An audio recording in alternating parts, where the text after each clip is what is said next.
नौ दिया तेल जरी जाई बाकी ओइसन मरद ना भेटाई। देख लिया।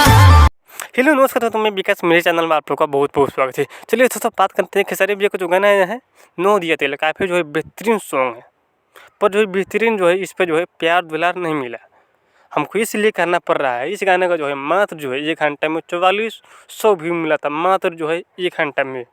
जो खेसारी भैया का गाना आता है 1 घंटा में ट्रेनिंग में चला जाता है, उस गानों को जो है मात्र जो है 4400 व्यू मिला है, 2 घंटा में 6600 व्यू। और जबकि खेसारी भैया का गाना आता है 2 घंटा में जो है 1 नंबर ट्रेंडिंग पर आता है कोई भी गाना। तो आप लोग से गुजारिश है जो है इस गाने को जो है जल्द से जल्द जो है इस गाने को जो है मिलियन में लाइए। मात्र जो है 11 घंटे में जो है 6,41,000 व्यू मिला है अब तक 11 घंटे में। जी म्यूजिक भोजपुरी कंपनी से जो है ये गाने का जो है रिलीज़ किया गया है सुबह में है 7 बजे। काफ़ी बेहतरीन सॉन्ग है, पर जो है ऑडियंस को जो है उतना प्यार और दुलार नहीं मिला है।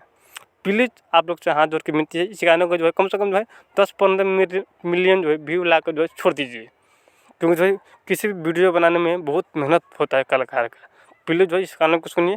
बाकी हम नेक्स्ट वीडियो में बात करेंगे। वीडियो अच्छी लगी तो लाइक शेयर सब्सक्राइब जरूर कीजिएगा। बाकी नेक्स्ट वीडियो में, तब तक के लिए जय हिंद।